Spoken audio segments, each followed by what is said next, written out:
என்னை மறந்தே உம்மிடமாகவே நான் கூடி வந்தேன். கைகளை தட்டி உம்மை நினைத்தே என்னை மறந்தேன்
ஒரு மகனை ரட்சிப்புக்குள்ள கொண்டு வந்து எல்லாம் இப்படி போறோம்னு சொன்ன போது தேவரசம் பாஸ்டர் கொண்டு வந்து லைஃப் வேஸ்டராக போகாம ஒரு பூஸ்டர் ஆக்கி இன்றைக்கு கத்தருக்காக உங்களை பாடல்களை ரோஸ்டர் ஆக்கி வறுத்தெடுத்து அவர் சன்னிதானத்தில் நிறுத்துகிறார்னு சொன்னா அதை நினைந்தே என்னையே நான் மறந்தேன்.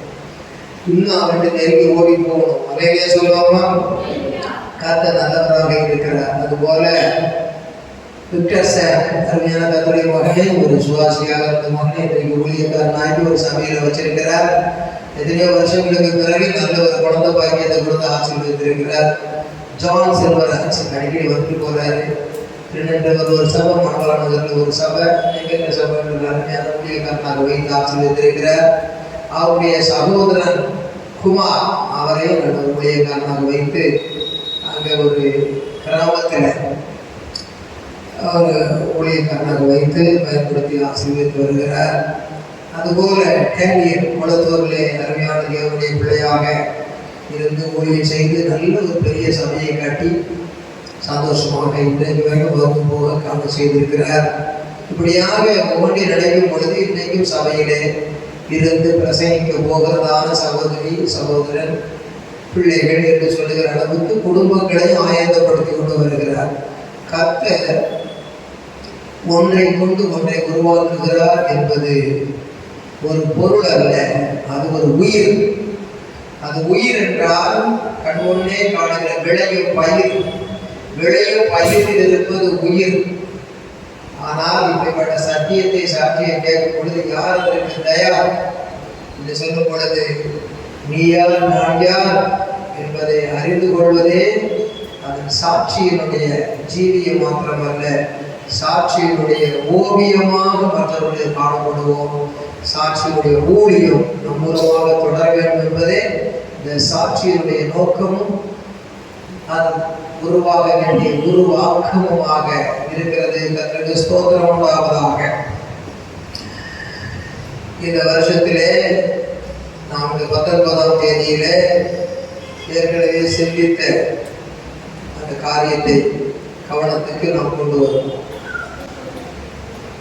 2 ராஜாக்கள் 2ஆம் அதிகாரத்தில் எலியா எலிசாவை பின்தொடர்ந்து போனார். நிறைய சொல்லணும். அப்படி பின்தொடர்ந்து போன 4 இடங்கள் அங்கே காணப்படுகிறது. ஒன்று என்னது? கில்கால். 2வது இடம் பெத்தேல். 3வது இடம் எரிகோ. 4வது இடம் யோர்தான். யார்தான் இதை மறக்க முடியும்? ஆகவே 1வது இடம் அதனுடைய அர்த்தத்தை நாம் கடந்து போகிறதற்காக சிந்தித்தோம்.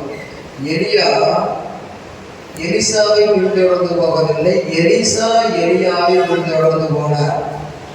எலியா எங்கே போனார்? கடைசியாக பரலோகத்துக்கு போனார். எப்படி போனார்? சுழல் காற்றிலே ஏறி போனார். அவர் யாரோடு போனார்? எலிசாவோடு கூட நடந்து போய் அவர் கர்த்தரோடு மறைந்து போனார். சுழல் காற்றிலே பறந்து போனார். அவர் விரைந்து போனார். அவர் மறைந்து போனார்.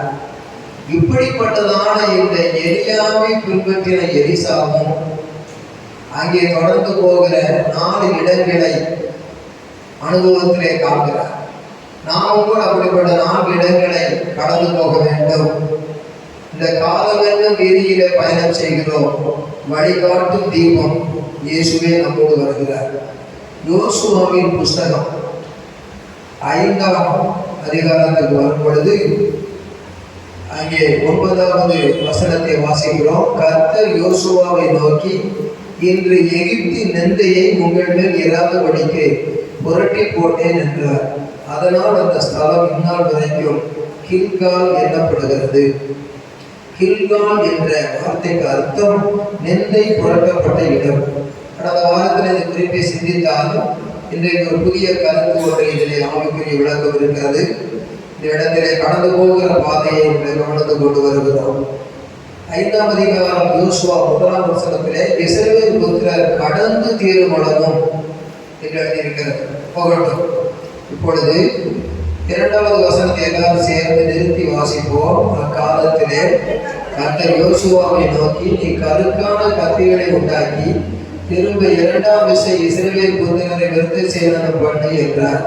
அப்பொழுது யோசுவா கருக்கான கத்திகளை உண்டாக்கி இஸ்ரவேல் புத்திரரை ஆர்லோத் மேட்டிலே விருத்த சேதனம் பண்ணினான். நான்காம் வசனம், யோசுவா இப்படி விருத்த சேதனம் பண்ணின முகாந்தரம் என்னவென்றால், எகிப்திலிருந்து புறப்பட்ட சகல ஆண்மக்களாகிய யுத்த புருஷர் எல்லாரும் எகிப்திலிருந்து புறப்பட்ட பின்பு வழியில் வனாந்தரத்திலே மாண்டு போனார்கள். எகிப்திலிருந்து புறப்பட்ட எல்லா ஜனங்களும் விருத்த சேதனம் பண்ணப்பட்டிருந்தார்கள். அவர்கள் எகிப்திலிருந்து புறப்பட்ட பின்பு வழியில் வனாந்தரத்திலே பிறந்த சகல ஜனங்களும் விருத்த சேதனம் பண்ணப்படாதிருந்தார்கள். விருத்த சேதனம் பண்ணப்பட்டவர்கள் பிழைத்தார்கள், விருத்த சேதனம் பண்ணாதவர்கள் மாண்டு போனார்கள். கர்த்தருடைய ஆலோசனம், கர்த்தருடைய சத்தத்திற்கு கீழ்ப்படியாமல் போன எகிப்திலிருந்து புறப்பட்ட யுத்த புருஷரான யாவரும் வாலிபர்கள், அதான் யுத்த புருஷர்கள், 30 வயது அப்படிதான் செலக்ட் பண்ணாங்க. அந்த காலத்தில் யுத்த புருஷரான யாவரும் மாடு மட்டும் இஸ்ரவேல் புத்திரர் 40 வருஷம் வனாந்தரத்தில் நடந்து திரிந்தார்கள். கர்த்தர் எங்களுக்கு கொடுக்கும்படி அவர்கள் பிதாக்களுக்கு ஆணையிட்ட பாடும் ஏறும் போகிற தேசத்தை அவர்கள் காண்பதில்லை என்று கர்த்தர் அவர்களுக்கு ஆணையிட்டிருந்தார். நல்லா படியுங்க. கர்த்தர் எங்களுக்கு கொடுக்கும்படி, யோசுவா சொல்றார், கர்த்தர் எங்களுக்கு கொடுக்கும்படி அவர்கள் பிதாக்களுக்கு ஆணையிட்ட பாடும் தேனும் ஓடுகிற தேசத்தை அவர்கள் காண்பதில்லை என்று கர்த்தர் அவர்களுக்கு ஏன்னு கேட்ட கீழ்ப்படியாமைகள் காணப்பட்டது, பாவம் காணப்பட்டது. விருத்த சேதனம் செய்யாத சந்ததிகள் வாலிபர்களாக யுத்த புருஷர்களாக இருந்தார்கள். 7ஆம் வருஷம் பாருங்க, அவர்களுக்கு பதிலாக அவர் எழும்பு பண்ணின அவர்கள் பிள்ளைகளை யோசுவா விருத்த சேதனம் பண்ணினார். வழியிலே அவர்கள் விருத்த சேதனம் பண்ணாததினாலே விருத்த சேதனம் பண்ணாததினாலே அவர்கள் விருத்த சேதனம் இல்லாதிருந்தார்கள்.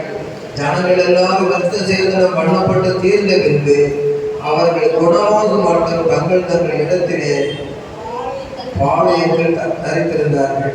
இஸ்ரவேல் ஜனங்கள் செங்கிடலை பிறந்த பிறகு வனாந்தரத்திலே கடந்து போகும் பொழுது அந்த விருத்த சேதன அனுபவத்தை முன்னோர்கள் செய்தார்கள். பின்வரும் சந்ததிகளிலே குழந்தைகள் விருத்த சேதனம் பண்ணப்படாதிருந்தார்கள். விருத்த சேதனம் பண்ணாமல் யுத்த புருஷர்களும் எழுப்பின பொழுது அவர்கள் மாண்டு போகத்தக்கதான காரணம் விருத்த சேதனம் பண்ணாததினாலே வனாந்தரத்தில் மாண்டு போனார்கள். இப்பொழுது இந்த எகிப்து என்பது இந்த உலகத்துக்கு ஒப்பாக இருக்கிறது. எகிப்தின் வனாந்தரம் என்பது இந்த உலகத்திலே காணப்படுகிறதான வறட்சியான மிகவும் ஒரு பரிதாபமான ஒரு பிரச்சனை நிறைந்த வாழ்க்கையாக இருக்கிறது. இந்த வனாந்தரமான உலக வாழ்க்கையிலே நாம் விருத்த சேதனம் பண்ணப்பட வேண்டும் என்ற சத்தியத்தை அறியும் பொழுது நாம் ஆவியிலேயும் ஆத்துமாவிலேயும் சரீரத்திலேயும் இந்த உலகத்தில் பிழைத்திருந்தாலும் மரணத்திற்கு பிறகு இந்த சரீரமும் பிழைத்து வாழ வேண்டும், ஆவி ஆத்துமாவும் பரலோகத்தில் நிலைத்து வாழ வேண்டும், செழித்து வாழ வேண்டும். ஆனால் கீழ்ப்படிதல் மிக முக்கியம். ஆகவே தான் அந்த இடத்திலே இந்த விருத்த சேதனம் செய்து அதை தொடர்ந்துதான் இந்த வசனம் சொல்லி இருக்கிறது. 9ஆம் வசனம், கர்த்தர் யோசுவாவை நோக்கி, இன்று எகிப்தின் நிந்தையை உங்கள் மேல் இராதபடிக்கு புரட்டி போட்டேன் என்றார். அதனால் அந்த ஸ்தலம் இந்நாள் வரைக்கும். அப்ப எப்படி நிந்தையை புரட்டி போட்டாருன்னா, கீழ்ப்படியாதவர்கள் கீழ்ப்படிந்ததுனால நிந்தை புரட்டப்பட்டது. அதிலே சொல்லுவோமா? இந்த இடத்துல பாருங்க, அந்த வார்த்தை இருக்கிறதே நாம் பார்க்கிறோம். வனாந்தரத்திலே மாண்டு போனார்கள். 4ஆம் வசனம் கடைசி. 5ஆம் வசனம் பாருங்க, எகிப்திலிருந்து புறப்பட்ட எல்லா ஜனங்களும் விருத்த சேதனம் பண்ணப்பட்டிருந்தார்கள். அது முன்னோர்களை காட்டுகிறது. அவர்கள் எகிப்திலிருந்து புறப்பட்ட பின்பு வழியில் வனாந்தரத்திலே பிறந்த சகல ஜனங்களும் விருத்த சேதனம் பண்ணப்படாதிருந்தார்கள் என்பது இளைய தலைமுறை. பழைய தலைமுறை விருத்த சேதனம் பண்ணப்பட்டது, இளைய தலைமுறை விருத்த சேதனம் பண்ணப்படாது இருந்தது. அதிலேயும் வாலிபர்களாக யுத்த புருஷர்கள் ஆகும் வரைக்கும் அவர்கள் மாண்டு போகிற போது எவ்வளவு நஷ்டம். முதியோர்கள் செல்லும் பொழுது அவர்கள் மோட்சம் போகிற வாழ்க்கை என்று சொல்லலாம். அதில் இளையவர்கள் மதித்தாலும் கூட ஏதோ இறைவன் தன் அன்பினால் எடுத்துக்கொண்டார் என்று சொல்லலாம். வாழ்ந்து கடமையை நிறைவேற்ற வேண்டிய யுத்த புருஷர்கள் அங்கே மாண்டு கொண்டு போகிறார்கள். விருத்த சேதனம் பண்ணப்பட்ட கூட்டம் முன்னோர்கள், விருத்த சேதனம் பண்ணாத கூட்டம் சந்ததியின் பின்னோர்கள். அப்படிப்பட்ட நேரத்திலே 6ஆம் வசனத்தை மறுபடியும் படியுங்க. கர்த்தருடைய சத்தத்திற்கு கீழ்ப்படியாமல் போன எகிப்திலிருந்து புறப்பட்ட யுத்த புருஷரான. அப்போ வாலிபமும் மிடுக்கான வயதும் இன்றைக்கு சத்தியத்தை பரியாசம் பண்ணுகிறது. அன்றைக்கு தாத்தா பாட்டி அப்பா அம்மா எல்லாம் கத்தருக்குள்ள ஞானஸ்நானம் பெறணும்டா, கத்தருக்குள்ள பரிசுத்தாவியை பெறணும், ஜலத்தினாலும் ஆவியினாலும் பெறவாவிட்ட தேவராஜ்யத்தில் பிரவேசிக்க முடியாதுன்னு சொல்லி இருக்குது. மீட்கப்படும் நாளுக்கண்டு முத்திரையாக பெற்ற பரிசுத்தாவி முத்திரை போடணும், முத்திரை போடப்பட்ட கடிதம் தான் கிடக்கும். அது மாதிரி பூலோக பாக்ஸ்ல கிடக்காம பரலோகத்துல போய் நீ சேரணுமே அப்படின்னு சொல்லி அட்ரஸ்ல போய் சேரணும் பரலோகத்துக்கு அப்படின்னு சொல்லி விவரம் சொன்னா கூட அந்த விடுத்து துடுக்கான வயதுல கெடுக்கிற சமுதாயத்துல அடுத்தடுத்து சமுதாயம் கெட்டு போய் கொண்டிருக்கிறது. இன்றைக்கு சத்திய ஞானஸ்நானம் பிரசங்கிக்கப்படாத நிலைமைகள் காணப்படுகிறது. பரிசுத்தாவியை பற்றி பிரசங்கிக்கப்படாத சபைகள் காணப்படுகிறது. கர்த்தருக்கு உண்மையாக இருக்க வேண்டிய காரியங்களிலே அது பிரசங்கிக்கப்படாமல் காணப்படுகிறது. ஆண்டவர் கடைசி காலத்துக்கு அடையாளத்தை சொன்னார், டிசீவ் நாட், வஞ்சிக்கப்படாதிருங்கள் என்பதை மத்திய 24 சொன்ன முதலாவது வார்த்தை. அந்த வஞ்சிக்கப்படாதிருங்கள் ஏமாற்றப்படாதிருங்கள் அர்த்தம். இப்பொழுது சபைகளுடைய வித்தியாச உபதேசங்களிலே போகிறது. இன்றைக்கு ஞானஸ்நானம் தேவையில்லை, பரிசுத்தாவி தேவையில்லை, எல்லாம் கிறிஸ்துவுக்குள் நம்மை ஆசீர்வதித்திருக்கிறார். கிறிஸ்துவுக்குள் ஆசீர்வதித்ததுனால பஸ்ஸுக்குள்ள ஏறி உட்கார்ந்தோ பயணத்துல கண்டிப்பா போய் சேரலாம், ஏரோப்ளேனுக்குள்ள போயிட்டா பறந்து போய் சேரலாம், இப்படி எல்லாம் கப்பல்ல உட்கார்ந்தா மிதந்து போய் சேரலாம். அதுபோல கிறிஸ்துவுக்குள்ள இருந்தா நிச்சயமாகவே நாம் அவருக்குள்ளே இருந்து போய் சேரலாம்னு சொல்லி அவர் உபவாசத்திற்கு உபவாசிக்க தேவையில்லை, அவர் ஞானஸ்நானம் பெற்று பிறகு ஞானஸ்நானம் பெற தேவையில்லை, அவர் பரிசுத்தாவியை பெற்று பிறகு பரிசுத்தாவி பெற தேவையில்லை, அவர் பாடுகளை சகித்த பிறகு பாடுகளை சகிக்க தேவையில்லை, அவர் மரித்து உயிர்த்தெழுந்த பிறகு நீ மரித்து உயிர்த்தெழ தேவையில்லைன்னு சொல்லுவானா? சிந்திக்க வேண்டிய இருக்கிறது, சிந்தனை செய்ய வேண்டும். ஆகவே பெற்றோர்கள் பாடுபட்டால் பிள்ளைகளும் பாடுபட்டு வளர்ந்தால்தான் அவர்களுக்கு அருமை தெரியும், பணத்தினுடைய அருமை. பெற்றோர்கள் படித்திருந்தால் பிள்ளைகள் படித்திருந்தால் தான் பைசாவை என்ன தெரியும், பணத்தை என்ன தெரியும். பெற்றோர்கள் பிள்ளைகளை பெற்றெடுத்தால் பிள்ளைகளும் பிள்ளைகளை பெற்றெடுக்க வேண்டும். இதுதான் இயற்கையின் நீதி, தேவனுடைய படைப்பின் நீதி. அப்படி இருக்கிற போது மனிதனுக்கு சிந்திக்க திராணி இருந்தோம். தன்னாலே செயலாற்ற முடியாத சூழ்நிலைகள் வரும் பொழுது, மேற்கொள்ள முடியாத பாவங்களை மேற்கொள்ள முடியாத போது அவன் இஷ்டத்துக்கு ஏற்றபடி உபதேசத்தை அமைக்கிறான் அந்தி கிறிஸ்து. கிறிஸ்துவுக்கு மாறானபடி எதிர்த்து பேசுகிற வார்த்தைதான் அந்தி கிறிஸ்துவின் வார்த்தைகள். உபதேசம் தப்பாகி அவன் பரதேசம் வராமல் பரலோகம் வராமல் நரகலோகம் செல்ல எதுவாகிறது. இன்றைக்கு நிந்தை புரட்டப்பட வேண்டும். பரலோகத்துக்கு செல்லாதபடி சாத்தானுடைய நிந்தனைகள் இன்றைக்கு உண்டாகி கொண்டிருக்கிறது. இன்றைக்கு விருத்த சேதனம் என்று சொல்லுகிற வார்த்தை கீழ்ப்படியாமல் போனது நிமித்தம்னு போட்டிருக்கு. எகிப்திலிருந்து புறப்பட்டார்கள். ஆகவே செங்கடலை தாண்டி வந்தபோது அவர்கள் செங்கடலிலே ஞானஸ்நானம் பெற்றார்கள் சொல்லப்பட்டிருக்கு. ஆகையினால தேவனுடைய பிள்ளைகள் ஞானஸ்நானத்தை பெற்றுக்கொண்டவர்களாக இருக்கிறோமா? இன்னைக்கு பரிசுத்த ஆவியை பெற்றுக்கொண்டவர்களாக இருக்கிறோமா? அந்த அனுபவத்தை அடைந்தவர்களாக இருந்து என்னுடைய வாழ்க்கையிலே நிந்தை புரட்டப்பட்டது என்று சொல்ல முடியுமா? உண்மையாகவே எத்தனையோ கொரோனா தேசத்திலே வந்தது. மரித்தால் அவன் பரலோகம் செல்ல வேண்டும், அவன் இருந்தால் பூலோகத்திலே அவரை மகிமைப்படுத்த வேண்டும். அதுபோல எத்தனையோ ஆபத்துகள், ஆக்சிடென்ட்கள் வந்தது. அவன் இருந்தால் பூலோகத்தில் மகிமைப்படுத்த வேண்டும், மரித்தால் கர்த்தருடைய ராஜ்யத்திலே சேர வேண்டும். இந்த இரண்டும் ஆயத்தமாக இருக்கிறவன் தான் விசுவாசி. ஆகையினாலே சாத்தானுடைய கபலான உபதேசமாகிய விஷ ஊசிகளுக்கு இடப்படாமல் இந்த சத்தியத்தை வற்புறுத்தி சொல்லவும், இந்த சத்தியத்திலே நாம் வற்புறுத்தலாக அல்ல, அவருடைய நியமனமான வாழ்க்கை பயணத்திலே நாம் ஒப்பு கொடுத்து வாழவும் நாமை அர்ப்பணிக்க வேண்டும். கில்கால் என்றால் நிந்தை புரட்டப்பட்ட ஒரு இடமாக இருக்கிறது. கர்த்தருக்கு ஸ்தோத்திரம். விருத்த சேதனம் பண்ணாததினாலே எகிப்தின் வனாந்தரத்திலே மாண்டு போனார்கள். அதுபோல இன்றைக்கு இந்த உலகமாகிய எகிப்திலே யார் யார் ஞானஸ்நானம் பெறவில்லையோ, யார் யார் பரிசுத்தாவின் அபிஷேகம் பெறவில்லையோ அவர்கள் வனாந்தரத்திலே மாண்டு போவார்கள், இந்த உலகத்திலே மாண்டு போவார்கள். ஆகவே அவர்கள் போக வேண்டிய இடம் கானானுக்கு போக வேண்டும். அந்த கானானுக்கு போக வேண்டும் என்று சொல்லும்போது அவர்களுக்கு சேதனம் பண்ணப்பட வேண்டும். அவர்கள் ஓய்வு எடுத்து அங்கே பஸ்காவை ஆசரித்து மோசையின் மூலமாக வழிநடத்தப்பட்டார்கள். பிறகு யோசுவாவின் மூலமாக வழிநடத்தப்பட்டார்கள். நம்முடைய வாழ்க்கையில இன்றைக்கு மோசே காலத்துல முடிஞ்சு போச்சு வந்து சேதனம், யோசுவா காலத்துல அது விட்டு போச்சு இல்லை. அது மோசே காலத்தில் இருந்தது, யோசுவா காலத்துக்கும் இருந்தது. அதுபோல இயேசு கிறிஸ்து நேற்றும் என்றும் என்று மாறாதவராக இருக்கிறார். அருமையான தேவனுடைய பிள்ளையே, எங்கள் ஞான ஸ்நானத்தை பெற்று அபிஷேகம் பெற வேண்டும், பரிசுத்த அபிஷேகம் பெற வேண்டும். அதுபோல தாயே தந்தையே, உங்கள் பிள்ளைகள் ரட்சிக்கப்பட்டு ஞான ஸ்நானம் பரிசுத்தாய் பெற வேண்டும் என்று சொன்னால், இந்த உலகத்திலே சரீரத்திலே மாண்டு போனாலும் அவர் ஆவி ஆத்மா பரலோகத்திலே மாண்டு போகாமல் இருக்கும். இயேசுவின் வருகையிலே கிறிஸ்துவுக்குள் மரித்தவர்கள் முதலாவது உயிரோடு எழுந்திருக்கும் பொழுது அவர்களுக்கு எழுந்திருப்பார்கள். இந்த விதமாக என் வாழ்க்கையில் நிந்தை நீக்கப்பட்ட ஒரு குடும்ப தலைவியாக இருக்கிறேன், குடும்ப தலைவனாக இருக்கிறேன். நிந்தை நீக்கப்பட்ட என்றால் நரக கொள்ளியாக போகாமல் பரலோக பாக்கியத்தை பெற்று சாத்தான் நிந்தித்து குற்றப்படுத்துகிற அளவுக்கு நான் பாவ சரீரத்தில் இல்லை, ஆவியும் ஆத்மாவும் பாவம் செய்து சாகும் நிலையில் இல்லை. நான் பரலோகத்தின் புத்திரனாக புத்திரியாக இருக்கிறேன் என்று இயேசுவின் இரத்தத்தால் மீட்கப்பட்ட நிந்தை நீக்கப்பட்ட அனுபவம் நமக்கு வேண்டும். எபிரேயர் 13ஆம் அதிகாரத்திலே ஏற்கனவே வாசித்த வசனத்தை கவனத்துக்கு கொண்டு வருவோம். கர்த்தருடைய நாமத்திற்கு மகிமையும் கனமும் உண்டாவதாக. எபிரேயர் 13ஆம் அதிகாரம் 11வது வசனத்திலிருந்து படியுங்க, 10வது வசனத்திலிருந்து படியுங்க.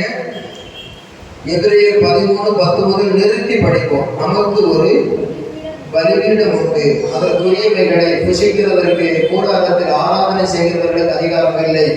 ஏனென்றால் எந்த மிருகங்களுடைய ரத்தம் பாவங்களின் நிமித்தமாக பரிசுத்த ஸ்தலத்துக்குள் பிரதான ஆசாரியர்களால் கொண்டு வரப்படுகிறதோ அந்த மிருகங்களின் முதல்கள் பாளையத்துக்கு புறம்பே சுட்டரிக்கப்படும். 12ஆம் வசனம் படியுங்க. அந்தபடியே இயேசுவும் தம்முடைய சொந்த ரத்தத்தினாலே ஜனத்தை பரிசுத்தம் செய்யும்படியாக, தன்னை மாத்திரமல்ல ஜனத்தை பரிசுத்தம் செய்யும்படியாக நகர வாசலுக்கு புறம்பே பாடுபட்டார். ஆகையால் 13 நாம் அவருடைய நிந்தை எப்படி பாடுபட்டார்? எல்லா நிந்தையும் சுமந்து கொண்டு பாடுபட்டார். ஆகையால் அவரோடு முடிஞ்சு போச்சு, இஷ்டத்துக்கு ஜாலியா வாழுகிறது இல்லை. ஆகையால் நாம் அவருடைய நிந்தையை சுமந்து ஆலயத்துக்கு புறமே அவரிடத்திற்கு புறப்பட்டு போக கடவோம். 14 நிலையான நகரம் நமக்கு இங்கே இல்லை, வரப்போகிறதையே நாடி தேடுகிறோம். அதிலே சொல்லுவோம், நிலையான நகரம் இங்கே இல்லை, வரப்போறதையே நாடி தேடுகிறோம். அதிலே சொல்லுவோமா? அல்லேலூயா. மண்மயமாம் வாழ்க்கையில் நீ காண்பதும் மாயை,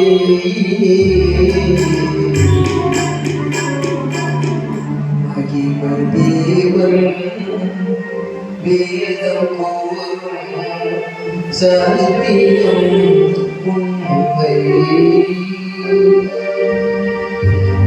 மண்மயமாம் வாழ்க்கையில் காண்பதும் மாயை, மகிமை தேவன் வேதம் கூறும் சத்தியம் உண்மை.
ஆகையினாலே வரப்போகிறதையே நாடி தேடுகிறோம்.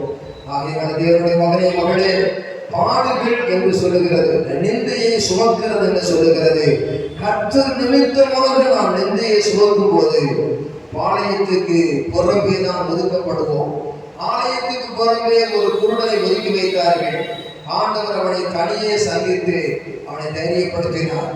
ஆகவே உலகத்திலே ஆண்டவருக்கு சாட்சியாய் பாடுகிறவர்கள் ஒதுக்கப்படுகிறவர்களாக இருக்கிறார்கள்.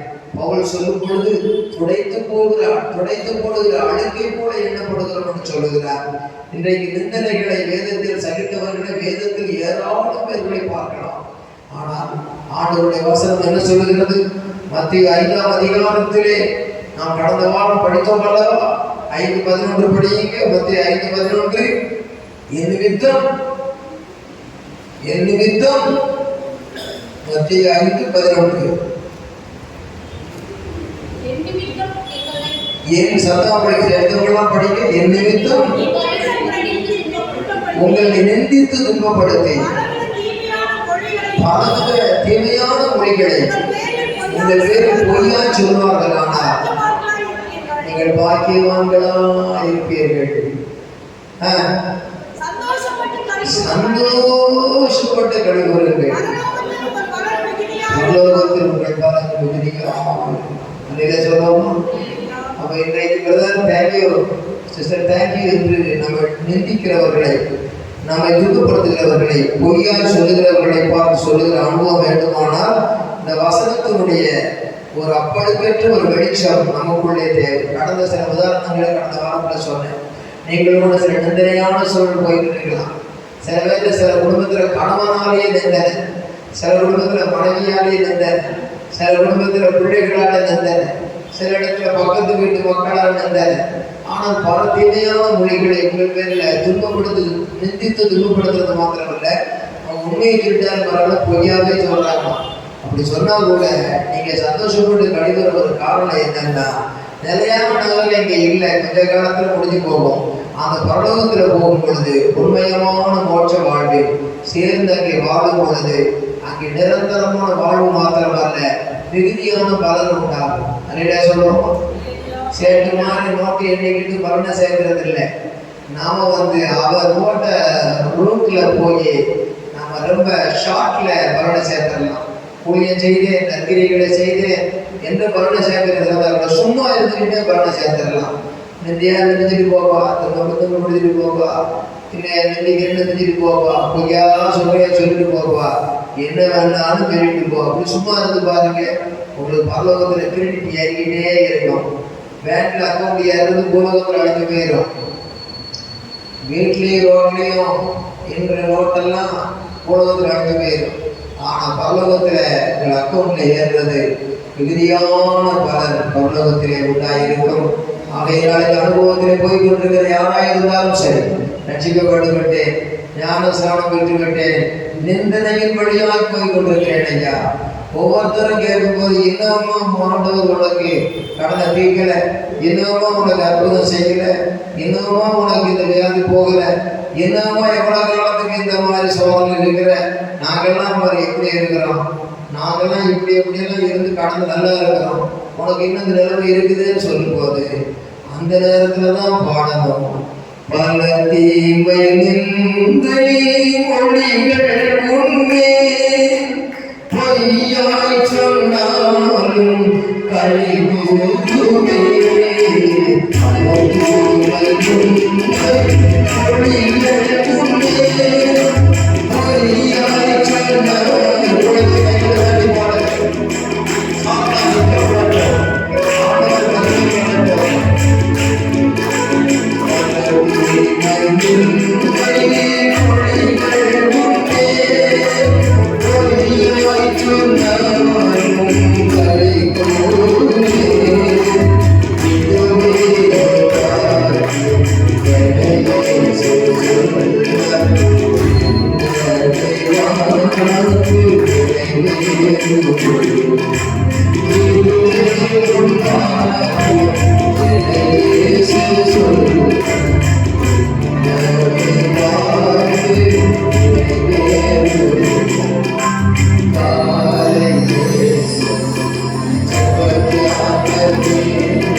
அதற்கு சோத்திரம். ஹவுஸ்மோட தம்பி டேலண்ட்டை பார்த்து கொஞ்சமாக அறிவு இருக்கா ஐயா, கொஞ்சம் புத்தி இருக்கா? இந்த காம்பவுண்டில் 2 வீடு தான் இருக்குது. எச்சடியை கொண்டு போய் இந்த கடத்தில் விழுந்து கிடக்குது. இப்படிப்பட்ட ஆளை கொண்டு கடையை வீட்டில் வச்சுட்டு வாடகைக்கு உங்கள் வாடகை மட்டும் ஒன்று வேண்டாம். இந்த மாதம் வாடகை வச்சு அடுத்த மாதம் காலி பண்ணி வேறு வீட்டுக்கு போடுங்க. காலைக்குள்ள ஒரு வாரம் தான் இருக்குது. என்ன செய்யறது? அவர் பாஸ்டர் ஒரு வார்த்தை கூட பேசல. அந்த விசுவாசியை பார்த்து ஸ்தோத்திரம் ஸ்தோத்திரம் ஐயா, நாங்கள் செய்யலையா? என்னதாங்க செய்யல? வீட்டுக்குள்ள கிணறு இருக்கு, நம்ம 2 வீடு தான் இருக்கு. பொய்யெல்லாம் சொல்லாதீங்க. கிறிஸ்தவன்லாம் சொல்றது என்ன அர்த்தமே இல்லை. ஆச்சா போச்சா அவங்க பேசிட்டேன் போயிட்டேன்.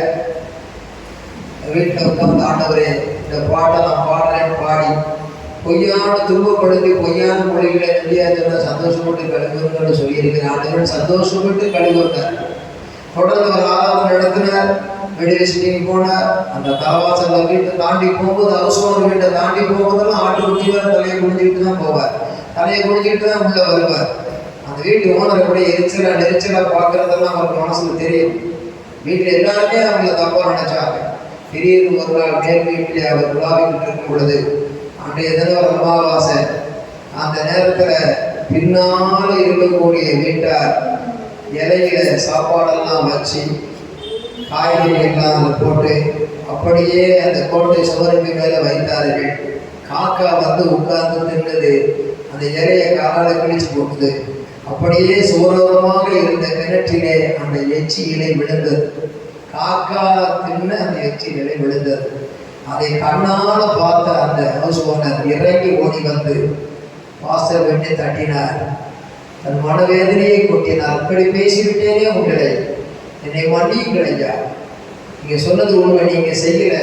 பின்வீட்டால் வைத்தது இடத்துல விழுந்திருக்குது, கண்ணால பார்த்தேன், தயவுசெய்து மன்னியுங்க சொன்னது மாத்திரமில்லாமல் நீங்க இந்த வீட்டை கவலை பண்ணக்கூடாது. வாடகை உங்களுக்கு நான் கூட்ட மாட்டேன். நீங்க எவ்வளவு தான் இருக்கணும்.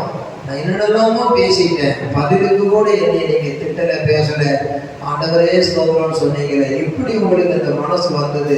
ஆண்டவர் தான் உங்களுக்கு அந்த சைக்கிற மனதை கொடுத்தார்னு சொல்லி அவர் தலைகுனிய ஆரம்பித்தார். பாஸ்டர் அவர்கள் தலை நிமிர்ந்தார்கள். பிறகு பிரிவேட்டிலிருந்து முன்பக்கமாக தாண்டி போகும் பொழுதெல்லாம் வீட்டுக்காரர் தலை குனிந்தார். பாஸ்டர் தலை நிமிர்ந்தார். பரலோகத்திலே மாத்திரம் மிகுந்த வரலல்ல, பூலோகத்திலேயும் கர்த்தர் அதுக்குரிய பிரதிபலனை கொடுக்க வல்லவராக இருக்கிறார். பிறகு 4ஆம் ஆண்டத்துல அந்த பாஸ்டரை கூப்பிட்டு வீட்டிலே ஜெபம் பண்ண சொன்னார். அதற்கு பின்னே ஆலயத்துக்கு சென்று வசனத்தை கேட்டார். அவர் ரட்சிக்கப்பட்டார். ஞானஸ்நானம் பெற்ற ஆண்கள் பிள்ளையாக மாறினார். நிறைய சொல்லுவோமா? தங்களை தட்டிக்கிறதுக்கு கொடுக்கணும். நான் பாடுவதெல்லாம் பொய்யல்ல. நான் கேட்கிற வசனம் எல்லாம் இது ஏதோ கதை அல்ல. வேத வசன விதை என்பது உன் வாழ்க்கையிலே ஆண்டு கொடுக்கிற ஒரு புதையல். ஆகவே இதை மறக்காமல் வைத்துக் கொண்டு நிந்தைகளை கடந்து போகும் பொழுது நாம் எலிசா பின்தொடர்ந்த ஒரு பரலோக பயணத்தில் இருக்கிறோம் என்பதை நினைத்து கர்த்தர்கள் உணர்ந்திருப்போமாக. 2ஆவதாக சென்ற இடத்தை நாம் பார்க்கும் பொழுது இந்த இடத்துக்கு பெயர் பெத்தேல். அதில் சொல்லுவோமா? பெத் என்று சொன்னால் வீடு, ஏன் என்று சொன்னால் தேவனுடைய வீடு. பெத்தேல், ஏன் பெத்தேல்? பெத்தேல் பெத்சாயிதா மீன் பிடிக்கிறவர்களின் வீடு. பெத் பகே அத்திப்பட வீடு. அதுபோல பெத்தேல் தேவனுடைய வீடு. இப்படி அதுபோல பெத் அஸ்தா, அஸ்தா என்ற கருணை, பெத் அஸ்தா கருணையின் வீடு. ஒவ்வொரு சுவிசேஷ பிரசங்கத்துக்கும் ஒரு அர்த்தம் சொல்லி பிரசங்கம் பண்ணலாம். ஆனால் அனுபவம் தான் முக்கியம். இது தேவனுடைய வீடு. ஆதியாகமம் 28 தேவனுடைய வீடு எல்லாமே வேறு அல்ல. குடிச்சுக்கிடுங்க, பிறகு அதை படிச்சுக்கிடுங்க, நேரம் கடந்து போகுது. இது தேவனுடைய வீடு எல்லாமே வேறு அல்ல. என் தகப்பன் வீட்டுக்கு என்னை மறுபடியும் சமாதானமாய் கொண்டு போய் சேர்ப்பாரானால் கர்த்தர் என்னோடு இருந்து போகிற வழியிலெல்லாம் என்னை காப்பாற்றி உண்ண உணவு உடுக்க உடையும் தந்து என் தகப்பன் வீட்டுக்கு என்னை சமாதானத்தோடு கொண்டு வந்து சேர்ப்பாரானால் கர்த்தர் எனக்கு தேவனாக இருப்பார். நான் இருக்கிற கல் இது தேவனுக்கு ஊழிய ஸ்தலமாகும் என்று சொல்லுகிற அளவுக்கு இது தேவனுக்கு வீடாகும் என்று சொல்லி நான் கர்த்தர் எனக்கு தரும் வருமானங்கள் அனைத்திலும் அவருக்கு எனக்கு தரும் எல்லாவற்றிலும் அவர்கள் தசம பாகம் செலுத்துவேன் என்று அவன் பொருத்தனை பண்ணி கொண்டார். அப்படிப்பட்ட இடம்தான் பெத்தேல். பெத்தேல் என்பது தேவனுடைய இந்த ஸ்தலம் எவ்வளவு பயங்கரமாக இருக்கிறது. இது தேவனுடைய வீடை அல்லாமல் வேறு அல்ல என்று யாக்கோபு அந்த ஏறுகிற இறங்குகிற தூதர்களோடு கூடிய ஏணியை கண்டான். ஜேக்கப்ஸ் லேடர் நமக்கு தெரியும். Jacob's ladder. ஆகவே இந்த அனுபவத்தில் ஏறி போகிற தேவதூதர்களையும் இறங்கி வருகிற தேவதூதர்களையும் கண்டபோது what a great protection from heaven.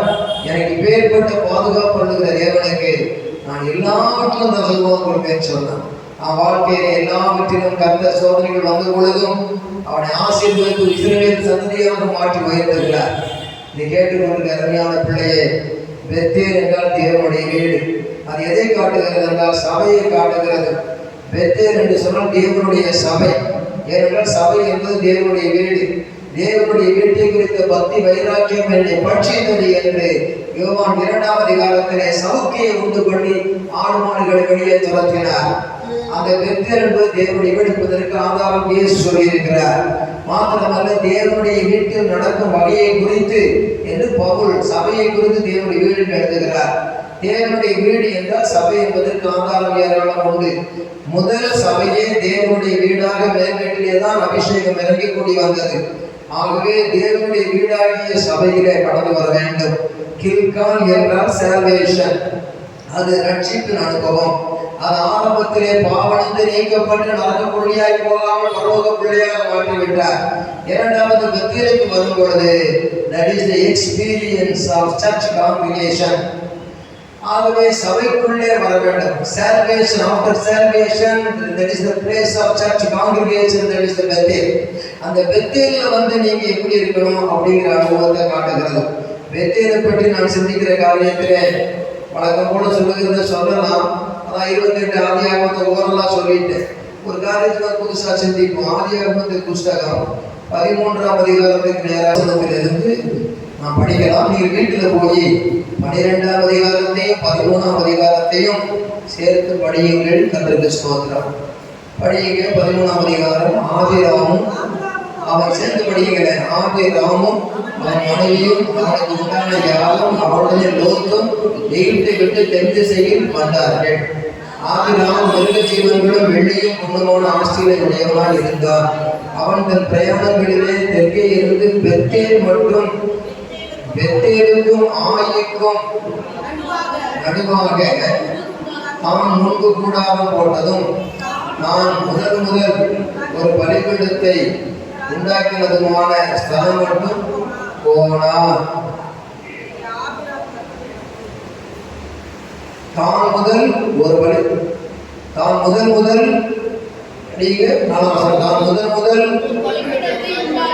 வழிபடுத்தி உண்டாக்கினதுமான ஸ்தலம் மட்டும் போனான். அங்கே ஆபிராம் கர்த்தருடைய நாமத்தை தொழுது கொண்டான். கர்த்தருக்கு ஸ்தோத்திரம். இடத்துல அந்த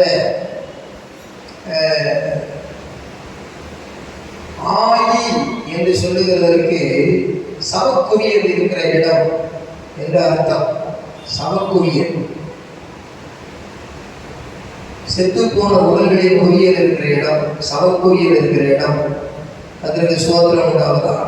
ஆயின்னு சொன்னா அந்த அர்த்தம். பெத்தேல்னா தேவனுடைய வீடு. இப்பொழுது அந்த சவக்குரியல் இருக்கிற இடத்துக்கும் தேவனுடைய வீட்டுக்கும் நடுவாக தான் கூடாரம், முன்பு கூடாரம் போட்டிருந்தான். இப்பொழுது கூடாரம் போட்ட அதே இடத்துல வந்து அவன் கூடாரம் போடுகிறான். அவன் கூடாரம் போடும் பொழுது அது பெத்தேலை சார்ந்த இடமாய் இருக்கிறது. பெத்தேல் என்று சொல்லுகிறது ஒரு ஆராதனை ஸ்தலமாக யாக்கோபு பிரதிஷ்டை பண்ணினான். ஆபிரகாமும் அதை ஒரு ஆராதனை ஸ்தலமாக எடுத்துக்கொண்டான். முற்பிதாக்களினுடைய தொழுகையின் ஸ்தானத்தை பின்னாலே வருகிற அடியார்களும் அதை எடுத்துக்கொண்டார்கள். ஈசாக்குடைய வாழ்க்கையிலும் அதை காணலாம். கர்த்தருடைய நாமத்துக்கு மகிமை. ஆராதனை என்பது ஒரு விட்டு போகிற காரியம் அல்ல, தொட்டு தொடர்கிற ஒரு காரியம். இந்த இடத்திலே ஆபிராம் என்ற வார்த்தைக்கும் ஆபிரகாம் என்ற வார்த்தைக்கும் வித்தியாசம் என்னவென்றால், ஆபிராம் என்றால் பாபிலோனியன், ஆபிரகாம் என்றால் அவன் கானான் தேசத்துக்கு அழைக்கப்பட்ட கானான் தேசத்து பிரஜை. கானானியன் அது பாபிலோனியன். பாபிலோனியன் என்றால் உலக வாழ்க்கைக்கு ஒப்பானது. கானான் என்று சொன்னால் அது ஆவிக்குரிய பரலோக வாழ்க்கைக்கு ஈடானது, ஒப்பானது. இப்பொழுது போகிற பயணத்திலே அவன் எவைகளை உடையவனா இருக்கிறான் என்றால், வெள்ளி இருக்குது, பொண்ணு இருக்குது, ஆஸ்தி இருக்குது, சீமானா இருக்கிறான். சீமானா இருந்து உயர்த்தப்பட்டாலும் ஐ ஆம் வெரி பிஸி அப்படின்னு சொல்லி வேற வகையில குஷியா போகாம அவன் தேவ சமூகத்திலே யெகோவா நேசி அவருக்கு ஆராதனை, வெற்றி கொடுத்த தேவனுக்கு ஆராதனை செலுத்தும்படியாக அவனுக்கு இருக்கிறான். 4ஆம் வசனத்திலே படிக்கிறோம், சேர்ந்து படியுங்க. தான் முதல் ஒரு பலிபீடத்தை உண்டாக்கினதுமான ஸ்தலம் மட்டும் போனான். அங்கே ஆபிராம் கர்த்தர் நாமத்தை முதல்ல அர்த்தம் என்னன்னா, அவன் எகிப்து கானான் தேசத்திலிருந்து எகிப்துக்கு போய் அங்க பார்வோன் கையில சாரால் சிக்கி, அதுக்கு பிறகு அந்த பார்வோன மகா வாதைகளான தேவன் பாதிச்சு, நீ அந்த பெண்ணை தொடக்கூடாதுன்னு சொல்லி அவன் அரண்மனையில் இருந்து அவளை விடுதலையாக்கும் போது அங்கே மகாவாதையால் பாதிக்கப்பட்டவன், எப்படி கொரோனா வந்தவன், கொரோனாவுக்கு வழியில் வேற, அவன் உடல்ல ஒண்ணுமே இருக்காது. வாத வந்தவனுக்கு ஒண்ணுமே செய்ய முடியாது. அவன் அந்த ஆபிராமுடைய மனைவிய அவன் தொட்டு அவன் எந்த விதத்துல சந்தோஷமா இருக்க முடியாம மகா வாதையை கொடுத்துட்ட. அதனால அவன் பயந்து இவன் கர்த்தருடைய மனுஷன் என்பதை அறிந்து போகும்போது, எப்பா புண்ணியத்துக்கு போயிட்டு வா, பொண்ணும் தருகிறேன், வெள்ளியும் தருகிறேன், ஆஸ்தியும் தருகிறேன், உனக்கு வேலைக்காரரும் தருகிறேன், வேலைக்காரர்களும் தருகிறேன்னு சொல்லி அங்க ஒரு ஆகாரையே சேர்த்து சொல்லி விட்டுட்டான். ஆசீர்வாதத்தை பெருகும்போது கவனமா இருக்கணும். அது பின்னால பாகிஸ்தான் நாடா மாறிச்சு. ஆகாருக்கு பிறந்த இஸ்மாயில் அதை வேற போட்டோம். ஆனா இந்த இடத்துல என்னன்னு கேட்டா எல்லாம் உடையவனா வந்தான். அதைத்தான் இங்க சொல்லி இருக்கிறது 14ஆம் வசனம், ஆதியா 12:16. அவள் படிக்க அவள் நிமித்தம் அவன் ஆபிரகாமுக்கு தயபாராட்டினான். அவனுக்கு ஆடு மாடுகளும் கழுதைகளும் வேலைக்காரர்களும் கோழிகளும் ஒட்டகளும் கிடைத்தது. இப்படிலாம் 17ஆம் வசனம் மகாபாதையால பாதிச்சாருன்னு போட்டு அவன் அழகா இருந்தா பிடிச்சுக்கிட்டான்.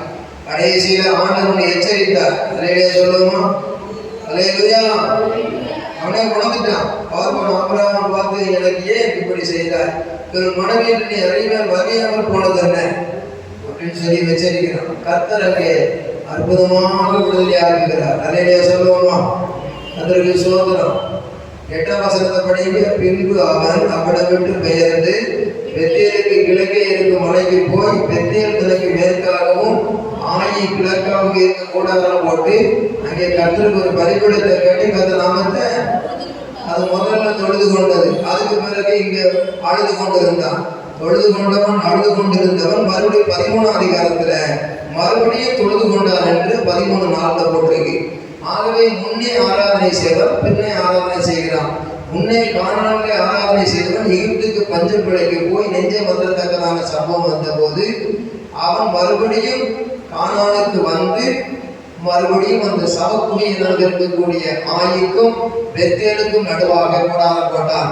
நாம் கூட இந்த இடத்திலே சவக்குடியினால் இருக்கிற அழிந்து போகிற ஆத்துமாக்களுக்கும் தேவனுடைய சபைக்கும் இடையிலே நாம் உட்கார்ந்து போகிறவர்களாக அல்ல, ஆராதனை செய்கிறவர்களாக இருக்க வேண்டும்.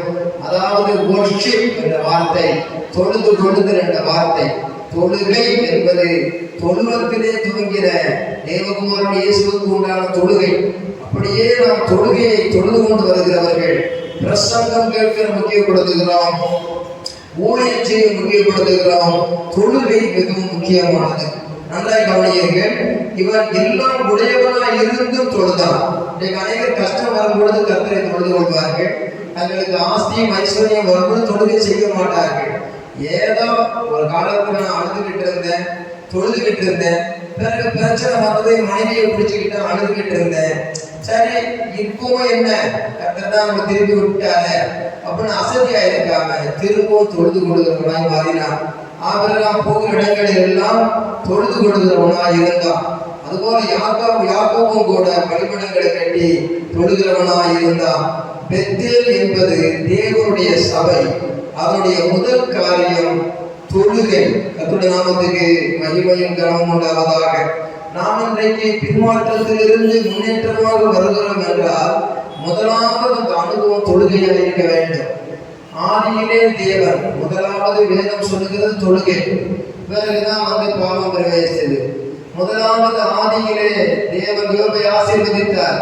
பிறகு சாத்தான் சோதித்தான். எப்பொழுதும் முதல் ஆண்டவர் இணைத்து விடுகிறார். ஆகவே தொழுகை என்பது மிக முக்கியமான ஒரு காரியமாக இருக்கிறது. கர்த்தருக்கு ஸ்தோத்திரம் உண்டாவதாக. இடத்திலே அவன் அங்கே ஒரு பலிபீடத்தை கட்டி தொழுது கொண்டான். இன்றைக்கு இந்த பெத்தே என்ற வார்த்தையிலே நான் வேறு அனுபவங்கள் எல்லாம் இருந்தாலும், நீ பொருத்தனைகளை செலுத்தணும், நீ தசமபாகங்களை செலுத்தணும், அதெல்லாம் சொல்லி இருந்தாலும் one more new point. What is the new point in your revelation? After your backsliding life, come to the new experience of worship. நீ முதலாவது இருந்த ஒரு ஸ்தானத்திலிருந்து உயர்த்தினார். இப்பொழுது உன்னை இன்னமெல்லாம் ஏதோ வசனங்களை கேட்க வேண்டும், ஏதோ ஆண்டவர் இன்னும் நம்மை ஆசீர்வதிக்க வேண்டும், இன்னும் கர்த்தர் என்னென்ன செய்வார் இருக்கிறார். ஆனால் எப்பேற்பட்ட நிலைமையிலிருந்து வாழ்க்கை ஆசீர்வதித்தார், எந்த நிலையிலிருந்து உயர்த்தினார், எவ்வளவு சிக்கல் இருந்து காப்பாற்றினார், எப்படியாவது வழிநடத்தி வந்திருக்கிறார் என்று சொல்லி ஆதியிலே இருந்த கானானின் அனுபவத்திற்கு எகிப்திலே துன்பத்தை கண்டவன் மறுபடியும் இன்பமாக கானானுக்கு வந்து தொழுது கொள்கிறான். கர்த்தருக்கு ஸ்தோத்திரம். அதற்கு பிறகு தொடர்ந்து கர்த்தர் ஆசீர்வதிக்கிறார். அந்த ஆஸ்தி அவர்கள் பூமியை தாங்கக்கூடாத அளவுக்கு ஆசீர்வாதமாக இருந்தது என்று பார்க்கிறோம். அதற்கு பிறகும் தேவனுடைய வார்த்தை அவரை வழிநடத்துகிறதை பார்க்கிறோம். நம்முடைய வாழ்க்கையில சில குறைகள் வரும், ஆராதிக்க முடியாதபடி சோர்வுகள் வரும். ஆக இன்னும் நமக்கு என்ன செய்துட்டாங்கிற எண்ணம் அல்ல, எப்பேற்பட்ட நிலைமையிலிருந்து உன்னை காப்பாற்றி வைத்திருக்கிறார். அதை நினைத்து கர்த்தருக்கு தொழுகை செய்ய வேண்டும். Worshiping the Lord, very important experience in our spiritual life. தொழுகை என்பது நம்முடைய ஆவிக்குரிய முக்கியமான இடம். இந்த எசேக்கியா ராஜா 15 வருஷம் கூட்டுவேன் என்று ஆண்டவர் சொன்னார். அதற்கு பிறகு அவனுக்கு அத்திப்பழத்தை அடையை கொண்டு பற்று போடுங்கள் என்று சொல்லி உயிரை கொடுத்தார். மெடிசனும் உணவை மருந்தாகவும் கொடுத்தார், அத்திப்பழத்தை அடைய கொடுத்தார், மருந்து கொடுத்தார் தீர்க்கதரிசி ஏசாயா மூலமாக. அவனுக்கு வயசானையும் கூட்டி கொடுத்தார் தீர்க்கதரிசன வார்த்தையாக. அப்பொழுது அவன் வருகிற எல்லா வாழ்வானின் ராஜாவுக்கும் எல்லாவற்றையும் காட்டினான். ஆனால் என் தேவனுக்கு உயிரை கொடுத்தார் சாட்சி அவன் சொல்லவே இல்லை, தேவனை காட்டவே இல்லை. ஆகவே தேவனை ஆராதிப்பது என்று சொல்லுகிறது அவருடைய சாட்சியை சொல்லி கர்த்தரை பயன்படுத்துவது. அவருடைய பிள்ளைகளை பார்த்து ஏசாயா சொன்னார், பிள்ளைகள் பாபிலோனிலே அடிமைகளாக இருப்பார்கள் என்று சொன்னார். அப்பொழுது எசேக்கியா ராஜா ஏசாயாவை பார்த்து சொன்னார், என்னுடைய காலத்திலாவது சமாதானம் இருக்குமா அப்படின்னு கேட்டார். ஏனென்றால் அந்த எசேக்கியாவுக்கு பிள்ளை இல்லை, நம்ம பிள்ளை பிறந்தெல்லாம் பார்க்கணும், இப்பதான் நமக்கு தொல்லை இல்லையே சொல்லி ஏன் நாட்களிலாவது சமாதானம் இருக்குமான்னு கேட்டார். ஆனா உன் பிள்ளைகள் பாபிலோனில் அடிமையாக போற சொன்னபடி காலம் வந்தது. எல்லாரும் பாபிலோனிலே எருசலேமிலிருந்து பாபிலோனுக்கு சிறைப்பட்டு போகும் பொழுது அந்த பிள்ளைகள் பட்டியலிலே எசேக்கியா ராஜாவுடைய பிள்ளைகளும் அடிமைகளாய் போனார்கள். இந்த எசேக்கியா ராஜாவுக்கு பிள்ளை பிறந்தது, அதுபோல் அடிமைகளாய் போனார்கள். கர்த்தருடைய தீர்க்கதரிசிகள் மூலமாய் கொடுக்கிற வசனம், எச்சரிப்பு எப்பொழுதும் சிந்தனைக்குரியதாக இருக்க வேண்டும். ஏதோ சொன்னார்கள், ஏதோ எப்படியோ போலாது அல்ல. கர்த்தர் ஊழியக்காரருடைய வார்த்தையை கொண்டு சொல்லும் போது தம்பி சாப்பிட்டார், பிரபு சாப்பிட்டார். அது மாதிரி கர்த்தர் ஒரு ஆத்மாவை சந்திக்கிறவர் மாத்திரம் அல்ல, ஒரு தேசத்தை கூட எச்சரிக்கிறவர். சொல்லுவோமா? ஆகவே கர்த்தரை ஆராதிப்பது என்பது பழைய ஆராதித்த நிலையிலிருந்து திரும்பவும் துன்பத்தை கடந்து திரும்பவும் ஆராதிக்கிற இடத்துக்கு வர வேண்டும். அதுதான் முதல் கட்டம். தேவனை ஆராதிப்பது அவருக்கு கொடுக்கிற அன்பளிப்பு. நீ அவரிடத்தில் ஆசீர்வாதத்தை பெற்று அவர் உனக்கு கொடுக்கிற அன்பளிப்பு. எப்பொழுது வாங்கிக்கிட்டே இருக்கிறோம் பிச்சைக்காரன், ஆனால் வாங்கி கொண்டு நன்றி செலுத்துகிறவன் அன்பனாக மாறுகிறான். இன்றைக்கு ஆண்டவர் சமூகத்திலே அன்போடு கூட அவரை ஆராதிக்க வேண்டும். அதுவே ஆசீர்வாதத்தை கொண்டு வரும். அல்லேலூயா சொல்லுவோம். இந்த மாச வாக்குத்தத்தம் என்ன? பெத்தேலிலே இருக்கிற வாக்குத்தத்தம் தேவ சபையிலே இருந்து கர்த்தரை வெளிப்படுத்துகிறவராய் இருக்கிறார். சபை ஆராதனைகளே வந்து கர்த்தருடைய வார்த்தையை பெற ஆவலாய் இருக்க வேண்டும். அல்லேலூயா சொல்லுவோம். அல்லேலூயா சொல்லுவோம். அல்லேலூயா.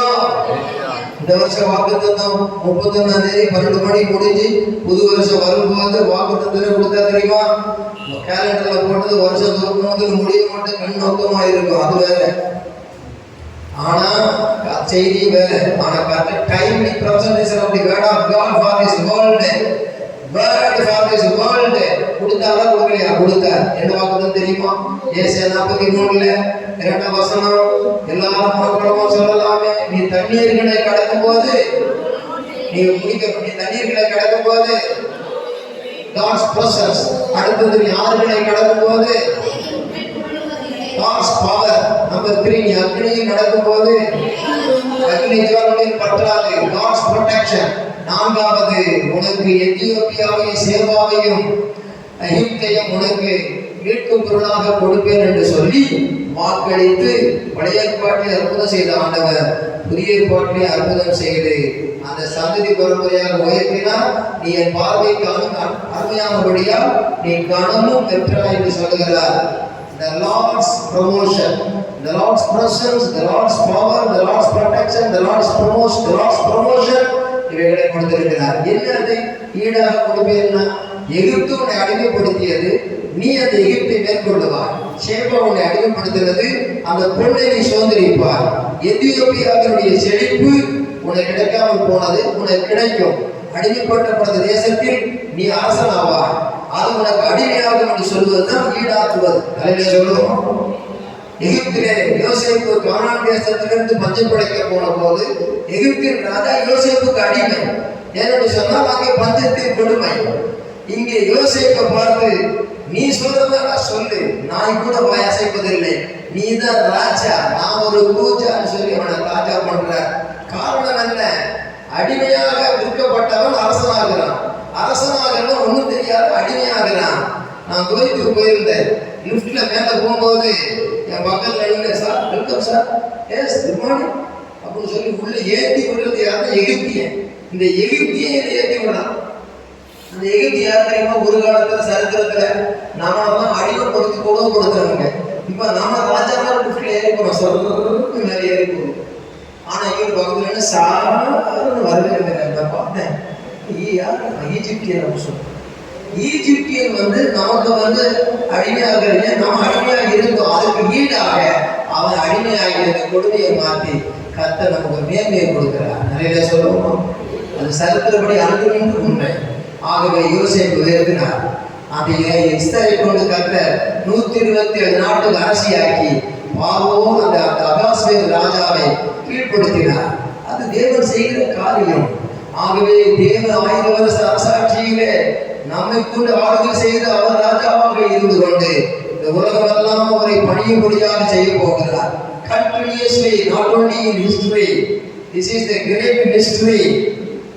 ஆகவே தேவனுடைய வார்த்தையை கவனிக்கும் பொழுது அவர் என்று உயிரோடு இருக்கிறபடியாலே அவருடைய பிள்ளைகள் அடிமைத்தனத்துக்கு ஈடாக ஒரு அரசாங்கம் நிலைக்கு பரலோகத்திலே அல்ல, 1000 வருஷ அரசாட்சியில் அல்ல, இந்த பாடுகள் நிறைந்த வாழ்க்கையிலும் கர்த்தர் யோசேப்பை எகிப்திலே உயர்த்தி யோசேப்புடைய குடும்பத்தை கொண்டு வந்து கோசேன் நாட்டில் புல்வெளியிலே ஆடுமாடுகள் செழிப்பாக வாழ வைத்து திரும்பவும் அந்த யோசேப்பை அழைத்துக் கொண்டு கானானுக்கு யோசேப்பு எல்லாரும் அழைத்துக் கொண்டு கானானுக்கு போகிறார் என்றால், not only in heavenly life, in this earthly life also it is success.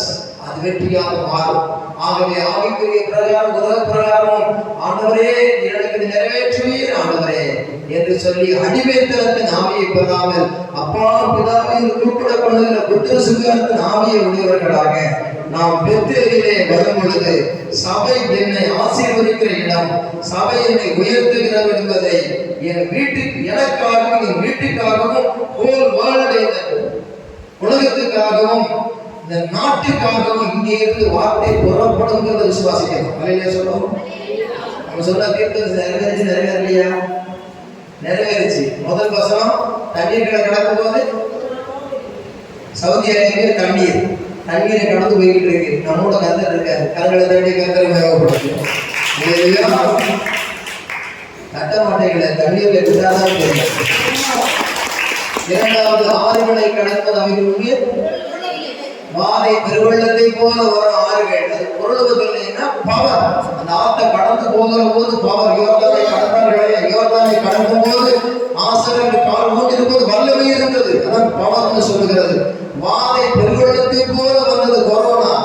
அதுல இருந்து கர்த்தர் நமக்கும் அது வந்தது. கர்த்தர் காத்தார். அடுத்தது HMPV சைனாவில இருந்து வந்திருக்கு. அது பெங்களூர் வரைக்கும் வந்துதான், சென்னைக்கு வருதுன்னு சொல்றாங்க. என்ன வந்தாலும் சரி, நீ ஆறுகளை கடக்கும் பொழுது உன்னோட இருக்கிறது வாத வரும் தெரியுமா? கர்த்தர் சொல்லிவிட்டாரு. அதுல இருந்து நம்மளை காப்பாத்துறாரு. இல்லையே சொல்லுவோமா? மூன்றாவதாக அக்னியில் நடக்கும் போது அமெரிக்காவிலே காட்டு தீ பிடித்து பயங்கரமா எரிகிறது. ட்ரஸ்ட் இன் காட் உருவாக்கத்துல இருக்கும். இன்னைக்கு இருக்கு. நான் சில பாரி புக் வச்சிருந்தேன். எனக்கு பார்லிமெண்ட் வந்தது இல்லை. ஏதோ ஒரு சந்தர்ப்பத்தில் நான் போயிட்டு வந்ததுனால வச்சிருந்தேன். அதை ஒருத்தர் கொடுத்துட்டேன்.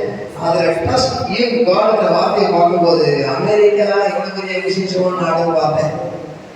ஆனால் அந்த கடவுள் இல்லை, கர்த்தர் கிடையாதுன்னு சொன்னதுனால காட்டி பிடிச்சது. அதை தெளிவாக யூடியூப்ல போட்டு சொல்றாங்க. கடவுளை மறுதளித்தபடியாக அந்த நியாய தீர்ப்பு வந்ததுன்னு. ஆகையினாலே ட்ரஸ்ட் இன் காட்ங்கிற வார்த்தையை மாற்றினதுனால அங்க அக்னி பிடிச்சு எரியுது.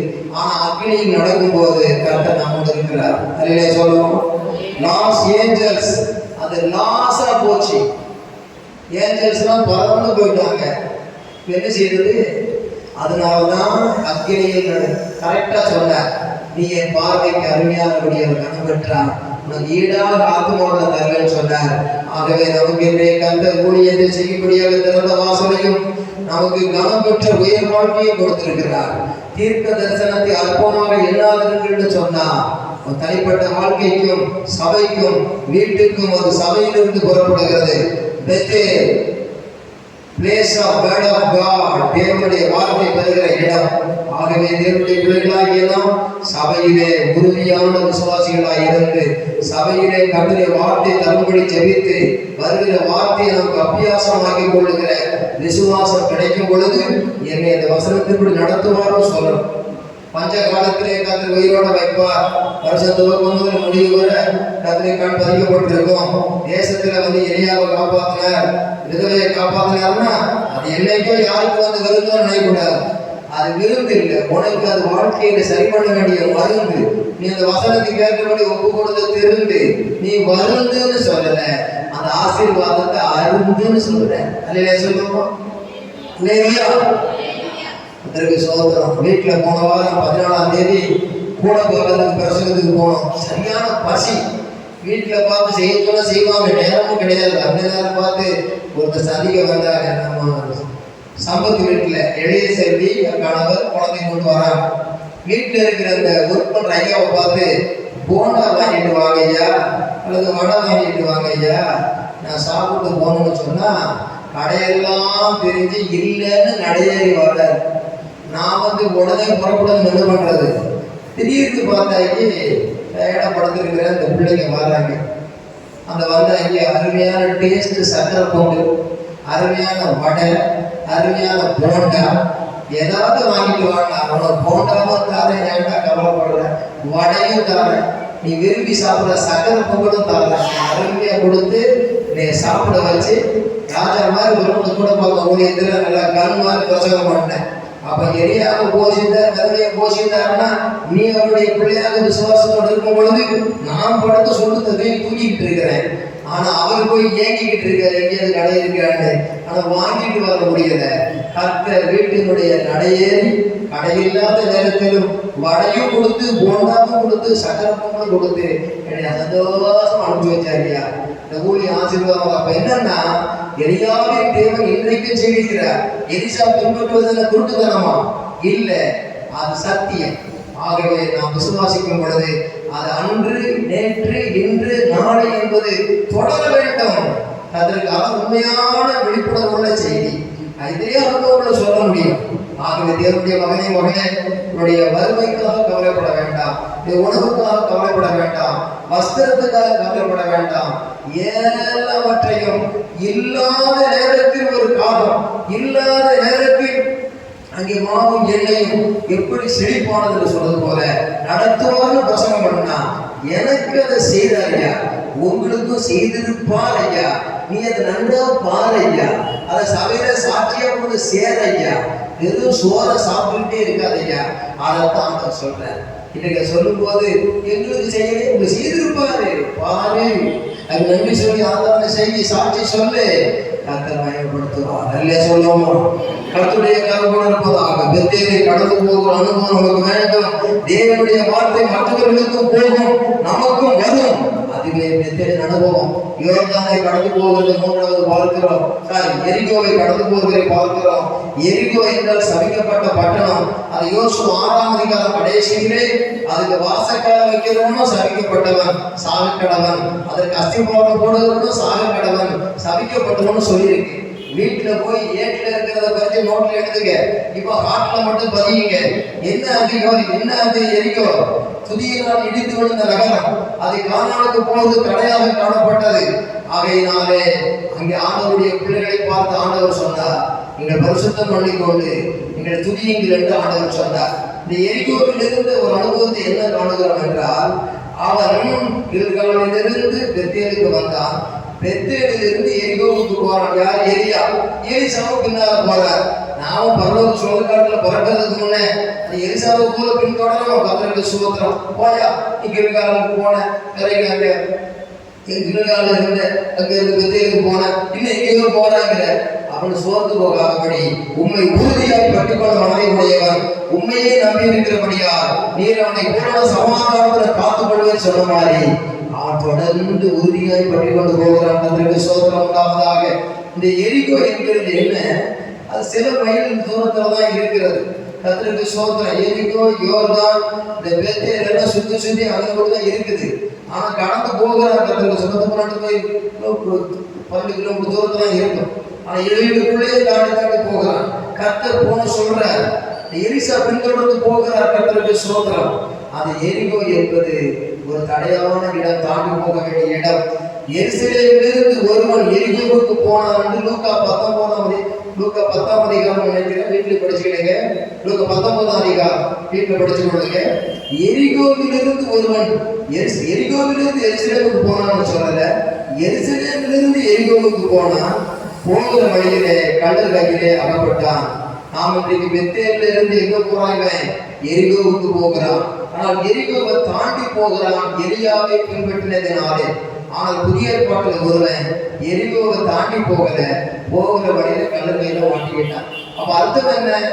எலியாவை பின்பற்றி போனால் அவன் மாட்டிக்கொள்ளவில்லை, எலியாவை பின்பற்றாம தனியா போனா மாட்டிக்கிடுவான். இதுதான் சத்தியம். பழைய ஏற்பாட்டிலே எலியாவை எலிசா பின்பற்றி போனான். புதிய ஏற்பாட்டிலே அவன் யாரையும் பின்பற்றாமல் தனித்து போனான். ஆகவே இந்த உலகத்துக்குள்ளே, இந்த உலகத்தின் முடிவு பரியந்தமும் சகல நாட்களிலும் நான் உங்களுடனே கூட இருக்கிறேன் என்று சொல்லினாலே அந்த ஒரு வல்லமையான வாக்கை நம்பி கர்த்தருடைய பிரசன்னத்தில் இருந்து நாம் போகிற வருகிற வழி வேலை ஸ்தலமா இருக்கலாம், வீடா இருக்கலாம், எங்கேயாலும் இருக்கலாம், எப்படிப்பட்ட கொடுமையான திருடர்கள் இருக்கிடமா இருக்கலாம். திருடவும் கொள்ளவும் அழிக்கும் வருகிறான் நன்றி வேறென்றுக்கும் வரான். பொருளாதாரம் அடங்கி இருக்கிற உலகம் நேரே கிருகாலில் இருந்து நீங்கியது. சால்வேஷன். அடுத்தது Bethel church congregation. This is place called separation. அவன் உலகத்திலே செல்லுகிறான். ஆனால் ஒருவன் கல்வன் கையில் அகப்பட்டு பாதிக்கப்படுகிறான். ஆனால் எரிகோவுக்கு போகிற வழியிலே அந்த சகையை என்ன செய்தான்? அவன் பிரித்தெடுக்கப்பட்டவனாக, எல்லாரும் குறை சொன்னாலும் அவன் நன்றாக வந்து ஆவிக்குரிய மனுஷனாக மாறுகிறான், ஆண்டவருடைய பிள்ளையாக மாறுகிறான். எரிகோ சபிக்கப்பட்ட பட்டணம் தான். அந்த தலவாசல் வைக்காத, நீ செப்பரேஷன் ஆகிரு, கல்யாண வாசல் அங்க வேண்டாம். அதே மாதிரி அங்க அஸ்திபாரம் போடாத, உலகத்தில் நிரந்தரமான நம்பிக்கை வைக்காத, அதுவும் அவசியம். எவ்வளவு பட்சத்துல சொல்லலாம். ஆனால் அதிலே கடந்து போறதுதான் வித்தியாசம். ஒருவன் திருடன் கையில் அகப்பட்டான், அதே எரிகோவின் பாதையில ஒருத்தன் வந்து இயேசுவிடத்திலே வந்து திருப்பம் அடைகிறான். அப்படியானால் இயேசு சந்திப்பாரானால் எரிகோவின் பாதையும் இன்ப பயணமாக மாறும். இயேசுவோடு கூட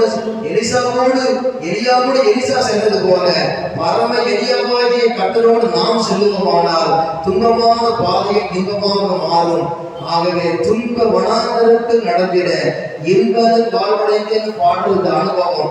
தேவ பிரசன்னம் இருக்குமானால் இந்த உலக பிரகாரமான வாழ்க்கையிலே குடும்பம் மகிழ்ச்சியா இருக்க முடியும், பாடுகள் மத்தியிலே மகிழ்ச்சியா இருக்க முடியும், வேலை ஸ்தலத்திலே பிரச்சனைகளிலே மகிழ்ச்சியா இருக்க முடியும், எந்த சூழ்நிலையிலும் மகிழ்ச்சியா இருக்க முடியும். காரணம் இந்த உலகத்தின் முடிவு பரியந்தம் கூட இருக்கிறேன்னு சொன்னேன். பரம எலியாவோடு கூட எலிசா பின்தொடர்ந்தது போல செல்ல வேண்டும். Last one I want to conclude. கடைசியாக போன இடம் கேட்டீங்கன்னா யோர்தான். அல்லேலூயா சொல்லுவோம். யோர்தானை குறித்து மரண யோர்தான் என்று பாடலை பாடுகிறதை பார்க்கிறோம். இன்றைக்கு யோர்தானை போல வருகிற துன்பங்களை எத்தனையோ சொல்லலாம்.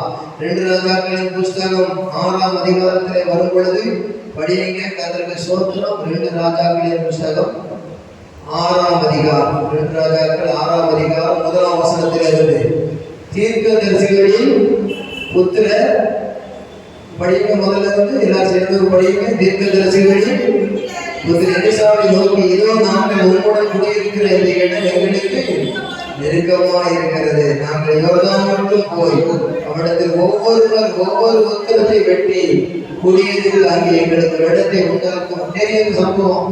ஐயா உண்டாக்குவோன்னு சொன்னாங்க. ஆனா 3ஆம் வசனத்துல பாருங்க, அவர்களில் ஒருத்தருக்கு தான் ஞானம் பிறந்தது. ஐயா எங்களோடு வரணும், வீட்டு கட்டணும், ஒரு வீட்டுல குடியிருக்கணும், நல்ல ஒரு செட்டில் ஆகணும் அப்படின்னு பூலோகத்திலேயே நினைப்புதான். பரலோக வீட்டுலயே செட்டில் ஆகணும், அதுவும் நமக்கு நினைப்புதான். ஆனா இந்த யோர்தான்ல கடக்கும் போது, இந்த யோர்தான் அருகில நாங்கெல்லாம் கூட்டம் போனா கூட இந்த யோர்தானை தாண்டி போகிற இந்த சோதனையான சூழ்நிலை. யோர்தான் என்பது சோதனையான சூழ்நிலை. யோர்தான் என்றால் சோதனை. இயேசு யோர்தான் அருகே ஒரு மலையின் மேல் அவர் சோதிக்கப்பட்டார். நம்முடைய வாழ்க்கையிலே அந்த யோர்தான் பிரவாகித்து வரும்போது என்ன செய்வாய் என்று பழைய ஏற்பாட்டில் சொல்லப்பட்டிருக்கிறது. யோர்தான் என்பது கிராசிங் தி ஜோர்டன் ரிவர். அதை கடந்து போக வேண்டிய இடம். அது காணான் அல்ல. மரணமே ஏற்படுகிற அளவுக்கு சோதனை வந்தாலும் அந்த சோதனையிலே ஜெயிப்பதற்கு இங்கே கூட இருக்க வேண்டியது, கூட வர வேண்டியது என்று சொல்கிற பொழுது சோதனையான கட்டங்களிலே எங்கு சென்றாலும் ஒரு ஆசீர்வாதத்தை நாம் நாடி போகும் பொழுது தயவு செய்து ஒரு அடியாரோடு வர வேண்டும் என்று அதற்கு அவன் வருகிறேன்னு சொல்லுகிறான். இந்த நேரத்தில் ஒரு பிரச்சனை நடக்க போகிறது என்று யாருக்கும் தெரியாது. அவன் ஓங்கி வெட்டுகிற பொழுது உருவி கொண்டு போகிறது கோடை பிசினஸ். அதுபோல வாழ்க்கையில் எதிர்பார்க்கிற சந்தர்ப்பம், ஒரு புதிய கம்பெனி, ஒரு புதிய விதமான துவங்குகிற பிசினஸ், புதிதாக எடுக்கிற ஒரு முயற்சி, புதிதாக ஒரு நல்ல காரியம், அதையெல்லாம் செய்ய முயற்சிக்க ஞானம் இருக்கிறது. அதான் இருப்பு ஆயுதம் மழுங்களா இருக்க ஒரு காரியத்தை சரியா செய்ய முடியாது. ஒரு காரியத்தை செவ்வையாய் செய்வதற்கு ஞானமே பிரதானம். அது இருப்பு ஆயுதம் கூர்மையா இருக்கிறது. ஒப்பானது பிரசங்கி சொல்ற அந்த ஞானம் என்னவென்றால், கர்த்தர் ஒரு காரியத்தை செய்ய துவங்குகிற பொழுது அவரை வைத்து துவங்க வேண்டும். கர்த்தருக்கு ஸ்தோத்திரம். உலக பயணங்களில் எல்லாம் கர்த்தர் நம்மோடு கூட இருப்பார், அவர் பாதுகாப்பார், சந்தேகம் இல்லை. நாம் இந்த வருஷம் என்னென்ன துவங்க போறோம், என்னென்ன செய்ய போறது, ஊழியமா இருக்கலாம், உடைய சொந்த காரியமா இருக்கலாம், எதுவாக வேணாலும் இருக்கலாம். ஆனா ஆண்டவரே தயவு செய்து வர வேண்டும் என்று அவரை கூப்பிடணும். இந்த எலியாவை பின்தொடர்ந்தான். இந்த எலிசாவுக்கு அந்த வரம் வந்தது. இன்னைக்கு என்னுடைய ஆவிக்குரிய அனுபவத்தை சாட்சியா சொல்ற அவன் எல்லாம் சொல்லி இந்த மாதிரி ஒரு சந்தர்ப்பம் என் வாழ்க்கை ஏற்பட்டது. இன்னைக்கு ரட்சிக்கக்கூடிய ஊழியக்காரனா இருக்கிறார். எத்தனை அனுபவங்கள் இருக்கிறது. அதுபோல நமக்கு அந்த வரங்கள் பகிர்ந்தளிக்கப்படுகிறதா இருக்கிறது. நாம் சபையான எலியாவுக்கு பிறகு எலிசாவுடைய அந்த கிரியை காணப்பட்டது போல விசுவாசிகளாகிற சபையின் மூலமாக நாம் அழைக்கப்படுகிற இடங்களுக்கு, நாம் போகிற இடங்களுக்கு நம்மை யார் கனமுள்ளி அழைக்கிறார்களோ, நம்மை கூப்பிட்டு எதை துவங்குகிறார்களோ, நம்மை கூப்பிட்டு எதை அவர்கள் செய்ய நினைக்கிறார்களோ அது வாய்க்க வேண்டும் என்று சொல்லி நாம் விசுவாசத்தோடு ஜெபித்தாலும், நாம் அங்கு சென்றாலும் அந்த காரியம் ஜெயமாகத்தான் முடியும். தாமதித்தாலும் ஜெயம்தான். ஏற்ற வேளையில் அது நிச்சயமாகவே ஜெயமாக முடியும். இந்த இடத்துல ஒரு எலிசாவுக்கே அந்த அழைப்பில ஒரு வல்லமையை காண்பிக்க முடியுமானால், இன்றைக்கு இயேசு நம்மோடு இருந்து காரியங்களை செய்வார், நம்மை கொண்டு செய்வார். எல்லாம் இரவலாமாகிறது, கடலாமாகிறது அப்படிங்கிறார். ஒரு கொம்பை வெட்டி போட்ட பொழுது அது மிதந்த அந்த கொம்பு தான் ரட்சணிய கொம்பாகி இயேசு. எங்க போனாலும் அந்த எலிசா தனியா செய்வதாக இல்லை, எதையாவது உன்னை கொண்டு செய்வார். உப்பை கிடைச்சி கொடுத்துப்பார். அந்த உப்பு யாருக்கு உப்பா இருக்கிறது? இயேசு உப்பா இருக்கு, வசனத்துக்கு உப்பா இருக்கு. இப்போ அந்த கொம்பு யாருக்கு உப்பா இருக்கிறது? அது ரட்சணிய கொம்பாகி இயேசு உப்பா இருக்கிறது. பொருளுக்குள்ளே ஒரு நிழல். அதுபோல எங்கு கொண்டு போனாலும் நான் நம்புகிற இயேசு, நான் சொல்லுகிற இயேசு, இந்த இயேசு கிறிஸ்துவின் நாமத்தினாலே என்று எலியாவை தொடர்ந்த எலிசா சொல்லி அற்புதம் நிகழ்த்தினது போல நம்முடைய அனுபவங்களை கொண்டு சாட்சிகளை கொடுத்த வருஷத்திலே எந்தெந்த புதிய துவக்கம் தொழிலகமாக இருக்கலாம், எத்தனையோ சாட்சி நான் சொல்ல முடியும். ஒரு வீடு கட்டுகிற வேலையாக இருக்கலாம், எந்த காரியமா இருந்தாலும் சரி, கர்த்தர் என்னை ஆசீர்வதிக்கிறவர் அல்ல, என்னை கொண்டு ஆசீர்வதிக்கிறவர். என்னை அழைக்கிற இடங்களிலே கர்த்தர் என்னை கொண்டு பெரிய காரியங்களை செய்கிறவர். அங்கே ஒரு தோல்வி ஏற்பட்டாலும் அது வெற்றியாக மாறினது போல, இந்த எலிசாவை கொண்டு செய்தது போல கர்த்தர் இயேசு செய்வார். அவர் என்னை கொண்டு செய்வார், இந்த சரீரமாகிய சபையை கொண்டு செய்வார். நாம் துவங்குகிற ஒவ்வொரு காரியத்திலும் அவரை முன்வைப்பேன். அது துவங்கிற காரியத்தில் ஒரு கோடரை விழுந்தது போல தோல்வி ஏற்பட்டாலும் அந்த தோல்வியை அவர் ஜெயமாக மாற்றி விடுவார்.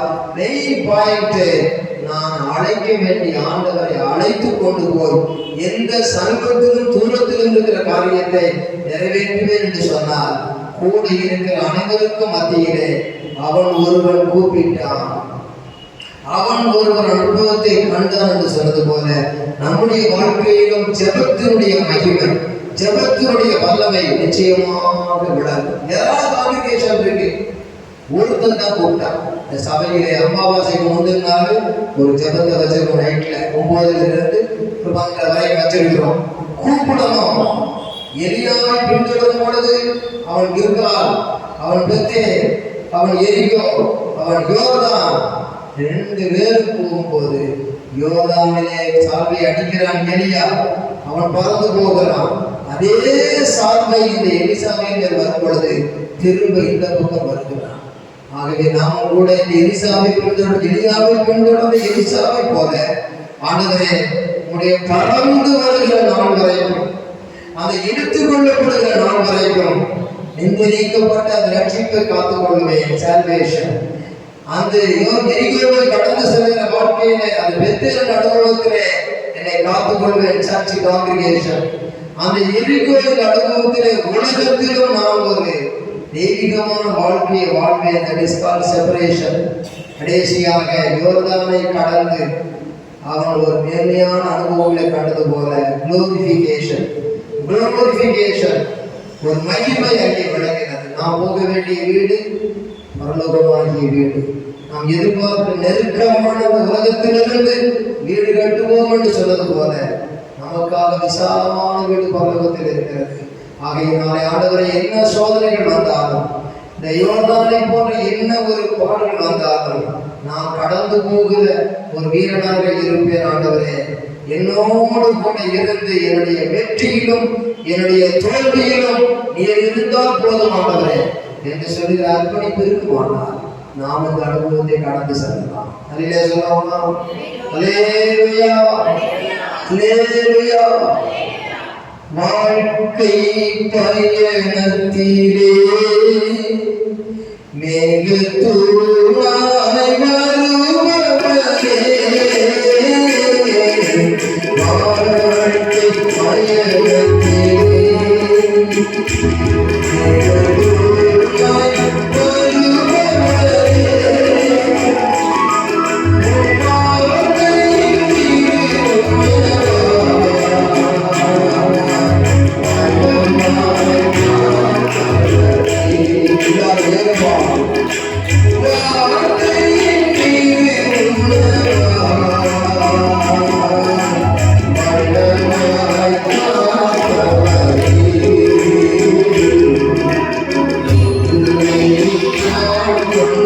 ஆமென்.